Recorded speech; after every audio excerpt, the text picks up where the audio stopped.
Hey folks, welcome to We Built This White Lake. My name is Amy Van Loon. I'm the Executive Director of the White Lake Area Chamber of Commerce, and we are your host and sponsor for We Built This White Lake podcast, which is a series of podcasts. We are interviewing businesses and organizations in our area, and today we have with us Jim Rudisell from the Muskegon Sports Complex.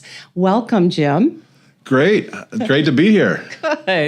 Good. And here, what a strange season, right? It's just kind of that awkward. You're exiting winter season and into the spring and into summer. What season is it? Right? It's called mud season. Yeah. Right. Yeah. Well, Jim, I'm going to go ahead and hand it right off to you and share with our listeners a little bit about the sports complex. Yeah, well, we've been in Muskegon County out at Muskegon State Park operating this amazing facility since 1984. And we are a not-for-profit organization operated under the governing body of called Muskegon Sports Council. Oh. And we operate with a lease agreement with the Michigan DNR at Muskegon State Park, and we have a leasehold of about 200 acres of the 1,300-acre state park. So it's an amazing partnership, and we couldn't obviously do it without the support of the DNR in terms of letting us use the land. So this partnership started in 1984 with a group of local citizens, kind of an initiative called New Muskegon at the time. It was kind of that transition from the industrial era. It was kind of our first push into building out Muskegon as a tourism mecca, Nice. So sure. Yeah, so this group of community leaders came together and they worked with the state legislators and the local community, and through donations from the community, appropriation from the legislature, and support from the DNR, they were able to build out this facility for winter recreation. And it was 3 miles of lighted cross-country ski trails that were installed. So this is still today a state-of-the-art lighting system. I love that. Yeah. And it was a way to get folks out and active, and especially during those dark months that we endure here in Michigan. After the time changes in the fall, it's dark at 5:30, so this gave folks an opportunity to come out and cross-country ski. And at the same time, this idea of a luge track came about. And they constructed one of 4 luge tracks in the nation. And the luge track was designed to introduce folks to the sport of luge and to serve as a training ground to develop youth athletes from the area to send into the national program. So it was very humble beginnings, and it operated that way for many years. And then every year it was always like, we got to make it better for next year. We got to make it better for next year. So, from 1984 to 1990, we operated out of mobile office trailers. And, Is that right? Yeah, and outhouses and. Oh my goodness. Yeah, and then in 1990, and this was shortly after the original executive director and really the pioneer of the facility, Michael Knight, had passed away. And unfortunately and unexpectedly in 1988, I believe, and in 1990 they built the Michael Knight Memorial Sports Lodge, and that's the lodge that you see today. And that gave us nice heated restrooms and a nice gathering area and concessions, so you can grab a hot chocolate, et cetera. So. And then from there, the ice rinks kind of came about in the surrounding area around the lodge, and that was a game changer. It really brought in a lot of more families, that wanted their kids to come out and ice skate. And so we've really, it was those 3 primary activities that from 1984 to the late 1990s that we operated with. And then in 2009, we made our first push into summer recreation, and that was the build-out of the summer luge track and then accessible trails through the park out to Lost Lake. And this was a game changer for us to kind of get this new footprint into the warm months. And then that accessibility was an important component. It was kind of our first introduction for our organization into the concept of universal accessibility. And that was really under the mantra of same pathways. So, folks could come out if you had a family member with a disability. They could traverse the trails out to Lost Lake, in a chair with these improved trailways. And then the luge track, the summer luge track, was built with universal accessibility. So, the decking, the ramps, and the transfer stations and everything. So it was really kind of that new aha moment for the organization. And so we've had a lot of fun with that. And, it's really remarkable when you go back to the beginning and see that timeline and the history and the impact that it's had on the community. And I think one of the shining moments was the quest of Mark Gourmet and in pursuit of the Olympic dream. And Mark, I grew up with Mark. He lived 3 houses down from me, and this facility was essentially built in our backyard. Oh, so my goodness. We were 12-year-old snotty-nosed kids running over there, and we were actually upset in the beginning because they were building this luge track across our favorite sledding hill. Oh. And but we rather than protesting, we started volunteering and started carrying boards up the hill. And then Mike Knight, who I had mentioned, had developed a relationship with USA Luge and was bringing area youth out to Lake Placid. And so I competed with Mark in the original, in the 80s in high school, and traveled, spent a lot of time out in Lake Placid and sliding that track. Oh. Mark went on and continued on with it, and ultimately became a 5-time Olympian and 2-time Olympic medalist right here from Muskegon. That's amazing. Yeah. You can actually say, I knew him when. Right, exactly. Yeah. So, and Mark is now the director of sports programming for USA Luge. Okay. So he still travels with the Olympic teams to the Olympics and builds out, all the training strategies. And really his goal is to produce the first gold medalist in the sport of luge. So we still send kids out to Lake Placid. We've had a couple rough winters where we've lost a little momentum with our youth program just because we haven't been able to slide a whole lot. But we've had several athletes from the area make it to the junior national team, and Whitehall resident Alana Morrison. Yes. She made it to the national team this past year. I think that she may be retiring and pursuing some other things now, but we also had Riley Storr from the White Lake area, and Jay Kearns from the Reese Puffer area, Laketon Township. And so these kids have, just what a great experience for them, and to be here at our track and then end up in Lake Placid and then traveling the world and, going to, Switzerland and Germany and Latvia and, all these amazing places. So it's just a unique opportunity for area youth to get involved and pursue the Olympic dream. With those that had gone on, have they returned to the park to kind of mentor, or they're probably a celebrity amongst you, right? Oh, absolutely. Yeah. During their respective careers, they would come back, and we'd always have them interact and help the youth programs. And it is, to have the young kids, the 8 to 10-year-olds, to see these, athletes show up with their USA team jackets and some medals to show off, So, just a cool thing to be a part of, and just amazing for our community to have that. So kind of started off then as the luge, and it did start off with the ski trails, the luge. You really diversified your market. You thought, okay, we need to think outside the box from just winter sports to all things. Take this opportunity to share with our viewers some of those programs and what else has developed out there. Yeah, so our goal is to just get folks outside. That's our reaching goal, is to have recreational opportunities for folks to, especially in today's world. In 1984, it was a very different time where we didn't have the internet and cell phones and et cetera. But just to have that opportunity to get outside and breathe the fresh air.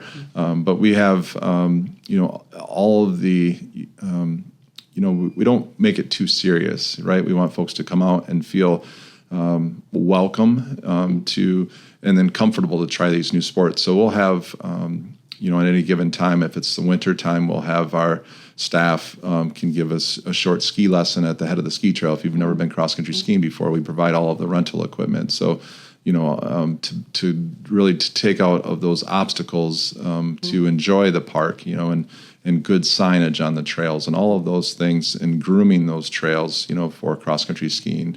And then for ice skating, same thing. We have the small skate trainers, and we have Mark Jastrzemski, who's the president of the West Michigan Speed Skating Association and also president of our board. He does several clinics for kids to come out and learn to ice skate, and same thing with Tom Moore from the White Lake area has done ski lessons for the community, and then the Luge, the same thing. We have a Learn to Luge program, and it's those are the catalysts to kind of introduce these sports to folks, and then hopefully they become a season pass holder each year and come out and continue to recreate. And I think that it's important to mention that all the proceeds that are collected at the park, so all the user fees, and whether you buy a season pass or you come out and use a day pass, all those fees are reinvested back into making the facility better, and have the latest rental gear, and to have clean facilities and improvements every year to make it better. So those are those. And then our Youth Luge program, which is headed up by Doug Ogden, also from the White Lake community here. Doug has done a fantastic job over over the last decade or more. Okay. Sorry, Doug, if I don't remember exactly how long it's been. Seems like forever, but he's done a fantastic job with the Youth Luge program and taken kids out to Lake Placid and also to Marquette, to the other track in Michigan. So Michigan actually holds the title of the most luge tracks in one state. So we have two in Michigan. So so those are our winter programming. And then we also have this year we introduced a Learn to Biathlon program. And so folks could come out and learn the sport of biathlon. Unfortunately, we didn't have a lot of snow to do the ski part of it, so we just did a lot of the air rifles and the competition targets that you would see in the Olympics for biathlon. Okay. So it was our first push into that. So we're always, our staff is just incredible. Everybody always has a new idea, and we kind of shake those ideas, and sometimes some of them rise to the top, and then we run with it. So, and I think that's been the success of the organization, is that we've had so much buy-in from the community and so much giving from the community, whether it was time or treasure, to make this facility better. And it's those ideas that kind of lift the facility up to a higher level each year. And then share with our viewers also about the zip line. Yeah. That's cool. Yeah, it is. So I had mentioned that in 2009, we built out our first summer programming with the Summer Luge, and then we developed an archery program. Oh, yeah. And the archery was made possible through another partnership with the DNR. They had what they called the Chiefs Challenge. The chief of the DNR had a budget to award to different parks based on, proposals to invest in new recreational attractions at various state parks in Michigan. So our park was awarded $5,000 to buy archery equipment. So we started this very grassroots archery program. And so we ran with that from 2009 until 2017, when we decided that winters were we knew that winters were becoming a little bit more unreliable, during the course of our history. So, one day we're open, one day we're closed. And so as an organization, we kind of dug in and said, hey, how are we going to be sustainable, with, climate change and, this, wacky winter weather that we get. And so we came up with an initiative called Many Reasons for All Seasons. And this was done through community input. We had several events where we had our consultant there with us, and we really tried to dive into the psyche and the wants and the needs of the community. And we came forward with this plan, again, Many Reasons for All Seasons. And those, the ideas that came forth were zip lining, aerial adventure park, a archery and biathlon shooting range, and a skating pavilion. So we'd get some cover over our skating rinks and potentially some refrigeration at some point, and a rock climbing facility. And so we pitched that idea. We took all that information. We pitched it to the DNR. We got an expansion of our lease from a kind of a seasonal lease to a year-round lease, and it was a 4-year renewing lease, and we ended up with 2 25-year back-to-back leases. So that was approved, and so since that point, we've been working as an organization to build out these facilities. So in 2019, we built out the longest dual zip line in Michigan, and it's flies a 1/4 mile. I believe you've done it. I've done it right? a couple of times. Yeah. And quite an experience. That flies over our winter luge track and our summer luge track and our ski trail so you get kind of a bird's eye perspective of everything, a lot of things that we have to offer. And so that was exciting. So we paired that with our summer luge and the archery for the first year, and then we operated that for 2 years. And then last season, we opened up our new rock climbing wall. And that I haven't done. Right. And we'll get you there. Yeah, right? okay. And the new archery range. And these were, again, under the same inspiration and the community support that brought in partnership with the DNR that made those facilities possible. So, we applied for a Natural Resources Trust Fund, and we had some DNR partnership grants, and we had incredible buy-in from the community with donations to make this possible. And so we've realized 3 of those new build-outs, and right now we are currently planning our aerial adventure park / canopy tour. And this will be our, I think, our main attraction for those warmer months. And one of the things that we always struggle with is throughput. With some of these, the luge, only one person can go down at a time, right? So, and the zip line, we can do 2 at a time. But in the wintertime, we can ice skating or cross country skiing. We can have hundreds of people doing those activities at one time. Yeah. And this aerial adventure park will kind of be that of the summer, where we can have upwards of 30 to 50 people up on the course at one time. Nice. And so we've been fundraising for that. We received a sizable donation from a private donor and some other grants. We were just awarded a community foundation grant. Congratulations. And, thank you. And a DNR partnership grant. So we're putting the pieces together for that. We're hoping for a build out in 2025, and we're excited to introduce that to the community. And that leaves us with just a couple more pieces to develop. Would be once the canopy tour is completed, the remaining components of that Many Reasons for All Seasons plan is the 20,000 square foot skating pavilion. That will be our crown jewel when we get to that point. But that's going to take, again, a big lift from the community and all of our partners to make that happen. But and then, some site needs. If you pulled into the parking lot, that we have a gravel parking lot, and often with potholes and puddles and et cetera, and a little treacherous in the winter at times. But we're looking at paving the parking lot and expansion to the lodge. We've long ago outgrew that lodge, and then I think at that point we will be a viable year-round recreation destination for Muskegon County and visitors from afar. So exciting. I look forward to those weeks, months, years ahead to see this all come to fruition and be, a part of that and stand beside you and cheer you and the complex on. I think I know the answer to this. I asked most of our guests, what are some of the hurdles that you encounter? You talk about these developments and these the growth. And I would dare say, I think I know the answer to what your hurdles are. And it's probably Mother Nature, right? It's weather. Yeah. Because you're going to love her and hate her all at the same time in the same day. Am I wrong? No, you're exactly right. Yeah, okay. Yeah.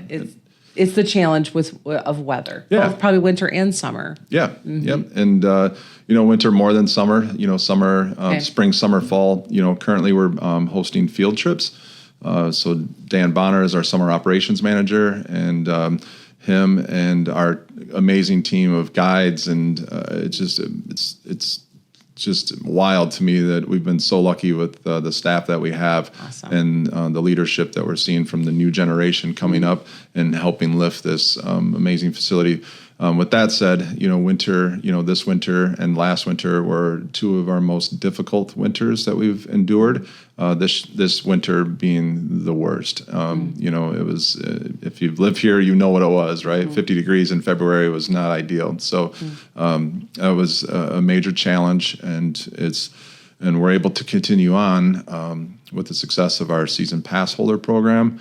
And these are community residents and even visitors from afar will buy these memberships and utilize the facility and help support the facility. And then our sponsors are tremendous, and our donors are tremendous. So we were able to weather this storm.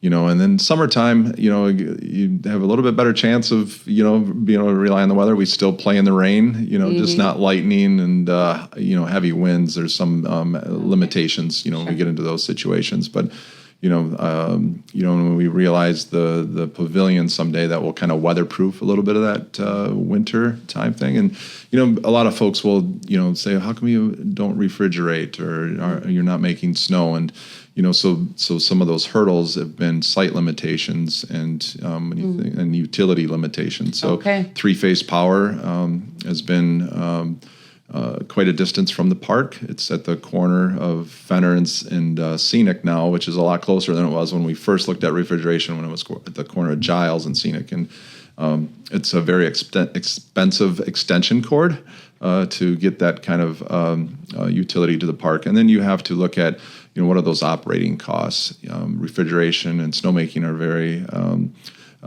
expensive, not only in just running it, but the maintenance of those things. But we are getting closer to that, and we're working on some funding now that would bring that three-phase power into the facility, pave the parking lot, and those kind of things. So we can do those and kind of remove some of those obstacles, and if we have the ability to make snow, with the, like you would see at the ski resorts, the larger, we could build what they call a whale, right? You blow snow into a pile, and then we move it around with equipment, and we can shape in the luge track, so we don't have to wait for Mother Nature or truck it in from Cannonsburg or Grayling like we have in the past. Those are, you need a lot of tools in the toolbox to, really work with the weather.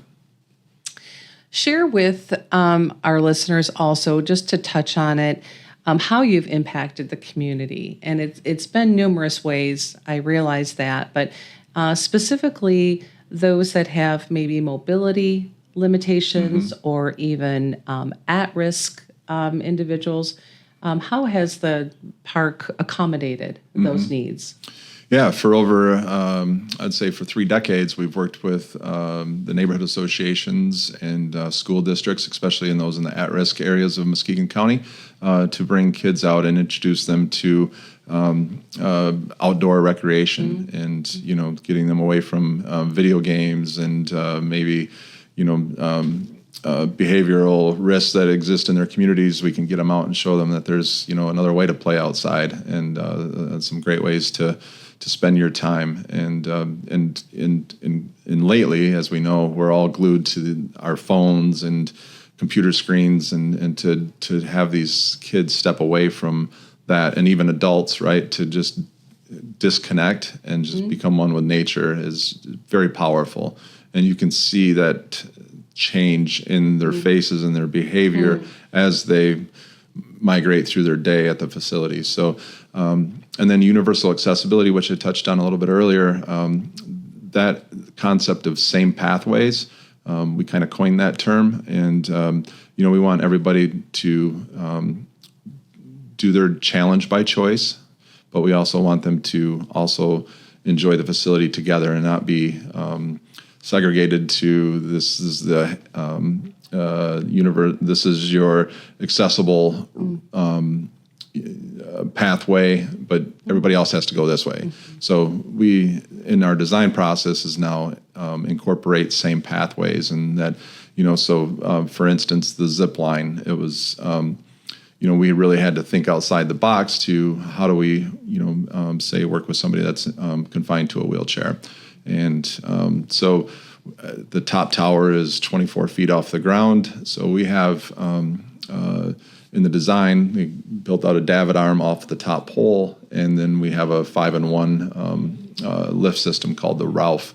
And it's essentially climbing gear. And so we have a chair harness, so we can get somebody situated in a chair. But rather than just having, say, that person, be lifted up like that, and then everybody else go up the stairway. So if it's a family, the person in the chair may help pull up their child or their parent, and lift them up there, and then they go up after. So it's we make it a team bonding experience. So they all use the same pathway to get up there. Okay. And then at the bottom we have the slide. It's a slide to get you back down to the bottom, so you can transfer and do that. So, we're always, the commitment to accessibility, it's really been amazing to see by embracing those concepts and making a commitment to being open to everyone of all abilities, to see how that has been received and embraced by the community. So on any given weekend that we're open now, you don't have to if you have a disability, and it may be, there's 1,000 different ways somebody can be disabled, but we're able to work with that person to first understand their comfort level, and that they can do this challenge by choice, and that you don't need a special reservation to show up. And the staff is all trained and very passionate about making that experience enjoyable for everyone. And we're doing it better than anybody, as far as I know. Kudos to you guys. Cool. It's great. Yeah. And more and more we're seeing, whether it's somebody with a disability confined to a chair, or mental disabilities or whatnot, or even somebody that maybe cannot get up the 70 stairs that it takes to get up to the top, that we're able to work. We're starting to see a lot more 90 to 100-year birthday milestones, bucket list kind of thing. Yeah. So it's been really cool to see that, and have the staff embrace it, and I think we're definitely proud of what we do. A few years ago, went through a name change. Your official name of the complex, I keep saying. But yeah. If you've been around for a while, it's always the complex, right? Yes, we really went through a lot of brainstorming and soul searching to understand how we should represent ourselves, and going to year round from winter. And being that we have a winter luge and a summer luge, and it really is our most unique feature that we have. It really made sense, because I would be in Chicago or Detroit and be somewhere, and I would say I'm at the winter sports complex, but if I said Muskegon Luge, they're like, oh, I've been there, I've heard of the luge, so it really made sense to embrace that name, historically, and to a nod to the past, but also the future. So we are now the Muskegon Luge Adventure Sports Park. All right. Yeah. Okay. And for those that want to find out a little bit more, for additional reference, the website? Yeah, the website's fantastic. You can do everything you need to do to learn more about the facility, buy tickets, and whether it's you want to be a sponsor or a donor, or you just want to get involved, go to the website, which is msports.org. That's msports.org, or Google Muskegon Luge. Okay. Or Zipline, Michigan, we're number one. So, nice. Okay, good. That you come up first in that search. Yeah. And then how about social media? You have postings and such? Facebook, Instagram, all of that. The Facebook page, the staff does an amazing job of keeping that updated. Because you have events and activities outside of everyday operations. We do. I mean, we have Wellness Wednesdays. We have so many things. It's hard to cover all here in 20 minutes, but it's there's so much to do out there. And last week we just completed our Wellness Week in partnership with Trinity Health, and there's just always something new and that's happening out there. And Muskegon State Park, Muskegon County is blessed with 3 state parks, and then also this Muskegon State Game Area. But the 3 state parks are tremendous. But to have this park, Muskegon State Park especially, 2 miles of Lake Michigan shoreline, 1,300 acres of protected dune land. There's some views and vistas along like behind the blockhouse that you almost feel like you're in Colorado in the mountains, and you've got sight lines to Lake Michigan and to Muskegon Lake and to Snug Harbor and Lost Lake. There's just tremendous. Well, thank you so much for sharing with us today, for being our guest. And yes, I will echo all those words that the park is a gem, and it's just a beautiful amenity in our community. So keep up the good work and keep doing what you guys do, because you're making a name for yourself, and we appreciate all that is offered out there. Yeah, and we appreciate all of your support, and it takes a village. It does, indeed. Yeah. So for our listeners, for future reference, be sure to check out that website and also social media posts. Thanks for joining us, and hopefully you'll get a chance to go out to the park and enjoy. With that, we'll see you next time.